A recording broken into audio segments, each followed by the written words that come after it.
Assalamu alaikum wa rahmatullahi wa barakatuh.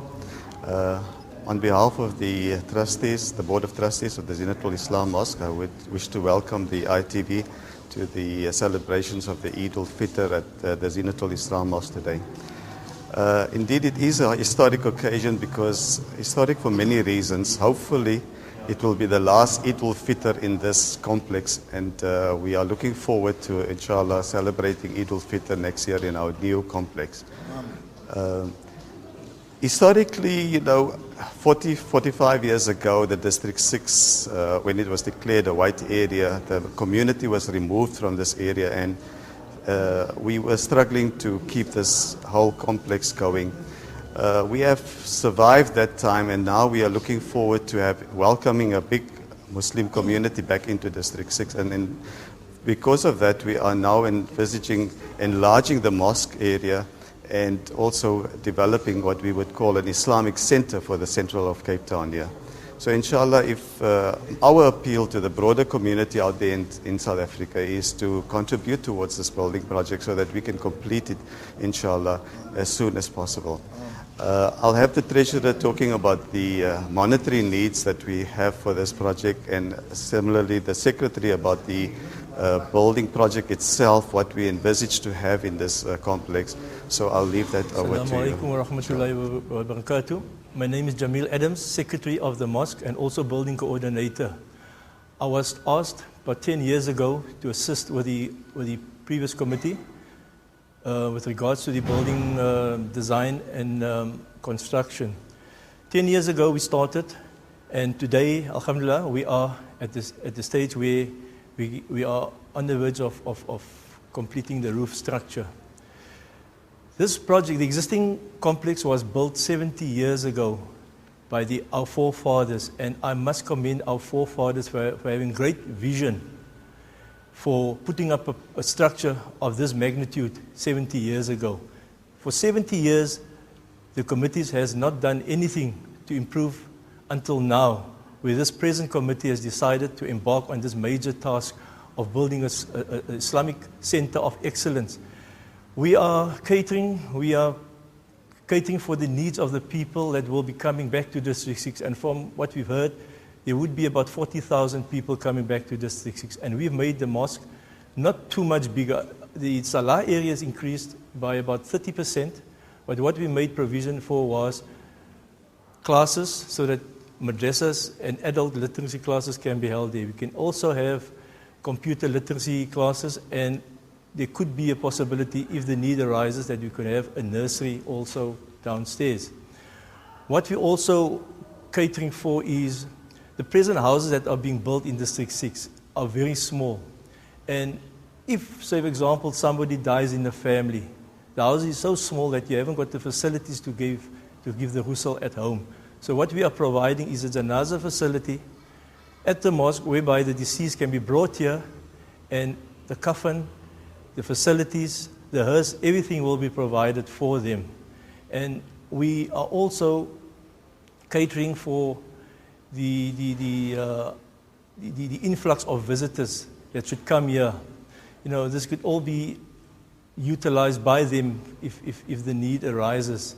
And because the mosque is in such a strategic position, dignitaries from all over the world frequent this mosque, and we can only but try and build this mosque and the complex so that it could be a landmark in District 6, which is a sensitive area, and also a landmark which sits at the foot of Table Mountain. And we ask the community to assist us and to be patient with us. Building this project is not an easy task. In the basement, we've created a hall which should take about 500 to 600 people. This would cater for the needs. Say, for example, if we have lectures, it can be used for that. It can be used for the overflow of the Salah facilities, especially on Eid days and Jummah, and also to cater for small engagements and weddings all in the constraints of Sharia. And this could be a tremendous asset. But we do ask the people to be patient with us. There is going to be a bit of inconvenience where we have to move the musallis from one area to the other, and we ask them for their patience. If you need more information on the structure that we're putting up, you can log onto our website, which is www.zeenatul-islam-organize.org.za. Shukran. Assalamu alaikum.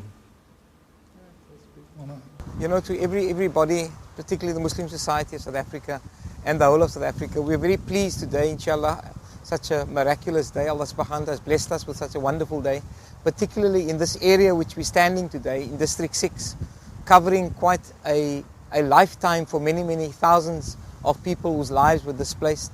And particularly, it's fitting today, inshallah, that we are standing in front of the development of the mosque, the Zeenatul Islam Mosque, which has been a pillar of my foundation and a pillar of many, many Muslim foundations who have shaped the society of South Africans who are playing leading roles in our society. More particularly, I think it's fitting in the reconstruction of District 6 in the post-apartheid period. We are seeing the community return really in their thousands. And in response to this natural return, we have decided as a mosque committee and as all the institutions of learning in the District 6 area is to respond to that reoccupation, the just reoccupation of District 6, by in fact putting a number of our engineering, architectural and community skills to work so that we can endure the particular and respond to the suffering of South Africans.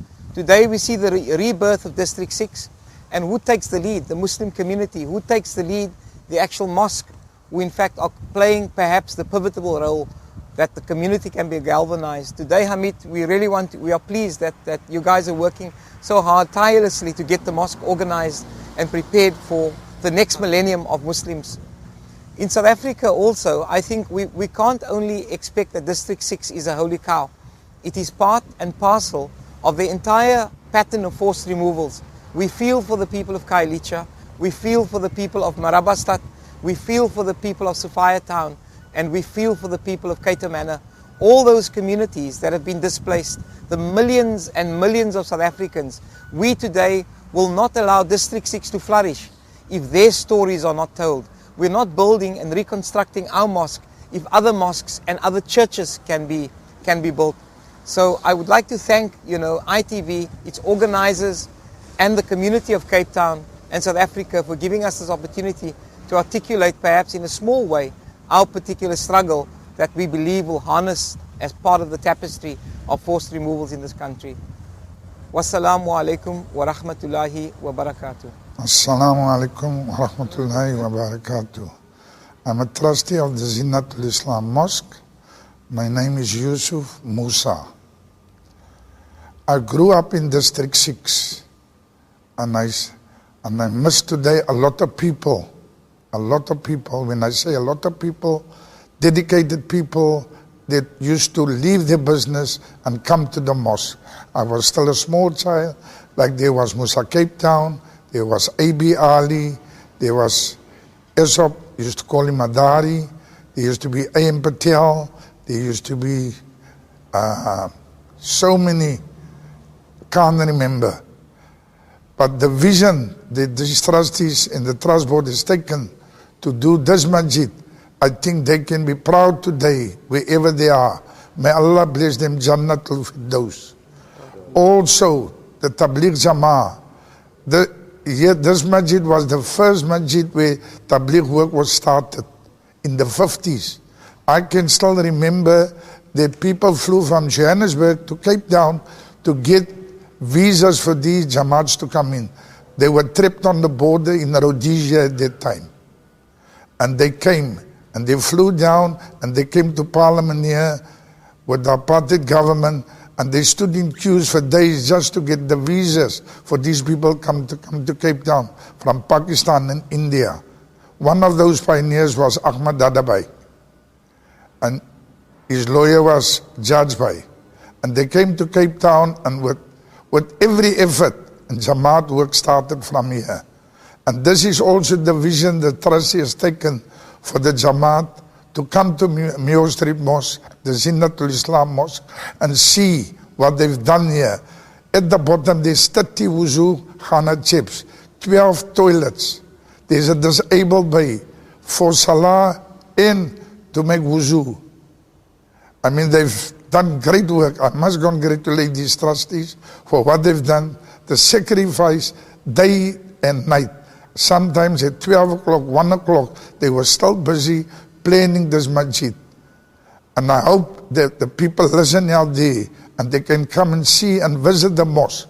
Whether they drive on Table Mountain or on the Val Drive, whether they drive past the Good Hope Center, take a turn, get to the mosque and see for yourself what's happening. And please, I'm asking a big please, please donate generously towards this project. This will not be only for the dunya, but it will be only for also for the akhirat, for the sali sawab, for your parents, and for yourself, for your family.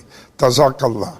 1966, the first Tablighi Jamaat came here by Padia, and he met Abdurrahman Sadi, who was a member of the old MYM of District 6. And then by Padia came here, and he took him away for 40 days. When Abdurrahman Sadi came back, he met up with the late MOOSA VASTA, who became also very involved in the Jamaat. They got me also involved. And for the Jamaat was established here about 40 years ago, and the markaz was always the Zeenatul Islam Mosque. They kindly allowed the Jamaat to do the activities here. The other mosques were also very favorable of Jamaat, because they thought, what type of a movement is this? At the time, the Ahmadi, the Baha'i, and the Qadiani question was very rife in Cape Town. And the people were extremely suspicious of the work of Dawah. And MOOSA himself, Vasa spent the irony of the situation, he had business for 37 years, and he worked with the Jamaat for 37 years. And the Jamaat had a very hard time 40 years ago. And our first Jalsa, it was known that year, was held in this mosque, 1966, on the 6th of September. And I remember Buddha MOOSA taking a Jamaat of 14 brothers to Durban in the Kumbi that was about very dilapidated. And they survived from Cape Town to the Jalsa in Durban. Now, the Jamaat has got its 6 points where they work on. And every Friday night, the late Buddha Qasim, who was sort of an assistant imam here, he's the father of Imam Ahmad Qasim. And the work started here very vigorously afterwards, despite the opposition they had. And believe it or not, this mosque, Zeenatul Islam Mosque, every Friday night from Asr right up to after Fajr, Saturdays, you will find crowds here, a lot of youth, very professional people. And with the grace of Allah today, the movement is spread throughout the world. And it wasn't for the continuous work of Buddha MOOSA VASTA and Abdurrahman Sadi, if I even may use myself, and many other brothers who has died recently and has died in the process of this work, has made the hit in Cape Town. And the Jamaat, the Tablighi Jamaat known, is to stay in South Africa. A lot of these brothers has traveled overseas, Indonesia, India, Europe, America, to spread the word of the Jamaat of La ilaha illallah Muhammadur Rasulullah. And funny enough, the worst people, gangsters had changed their lives, even merchants had changed their lives. They brought meaning into the lives of many of these tattooed people who were gangsters. And believe it or not, wasn't it for the constant and continuous work of Buddha MOOSA VASTA and Abdurrahman Sadi. Abdurrahman Sadi died about a few years ago too. And surely I do miss them, because they created an atmosphere in Deen in many parts of South Africa and the world, and in the homes of so many people, of youngsters who have changed their lives for a betterment of Islam. Thank you very much indeed. Assalamu alaikum wa rahmatullahi wa barakatuh. My name is Ibrahim Muhammad. I'm the treasurer of the organization, the Zeenatul Islam Masjied. It is my function to see that all the funding is in place for the extension that our chairman has spoken about. Alhamdulillah, so far we've spent close to 2 million rand, We need another 2.5 million rand to complete the new section and the refurbishing of the old masjid. As you've heard, we're going to cater for the broader community as a community center, and we need all your funding to complete the project. Please, doors have opened for us which we've never thought of exist. Kindly dig deep into your pockets and contribute more to our needs, inshallah. The account number, well, account name is Zeenatul Islam Masjid. It is Standard Bank Athlone branch. The branch number is 025909, and the account number is 0732874466. You can deposit your money and send us a copy of your deposit slip. We will acknowledge your receipt, inshallah. Jazakallah. Assalamu alaikum. My name is HAMID VASTA. I'm a trustee of the Zeenatul Islam Masjid. As you have heard, our former speakers mention the history of the masjid and the role of the masjid and the requirements of the masjid in the future, inshallah. One of the highlights is that this masjid has also played a pivotal role in the past. We have had many dignitaries from all over the world, from the Islamic Republic of Iran, from Malaysia, from Turkey, from Chechnya, from Bosnia. We've had the Qira competitions in this masjid. And also from this masjid came many prominent brothers, you know. Ibrahim Rasool grew up in the area just nearby in Lisa Street, small little house, but he came to this masjid, his parents, grandparents, and also the late Dalla Umar, the minister of justice and transport. Dalla Umar was much attracted to this masjid. His family hails from this masjid. And alhamdulillah, from this masjid also came very prominent people, professors, doctors, lawyers. So inshallah, we hope to also be able to produce such types of people in the future, and that can be of benefit to the society. We live in a society where there's lots of problems. We have crime, we have drugs, we have the attack against the Muslim youth vis-a-vis the Islamic situation. But inshallah, I pray that this masjid will also produce in the future great people and good people and pious people. And inshallah, we can all make dua that your contribution will help in completing this project, and so that we can get going with the Islamic work, Islamic Dawah work. Inshallah, make dua for all the brothers and the people and those that have passed on. And likewise, we shall also make dua for you, and that you can contribute well to this masjid, which will also be a futuristic program. Thank you very much. Ma salama, assalamu alaikum.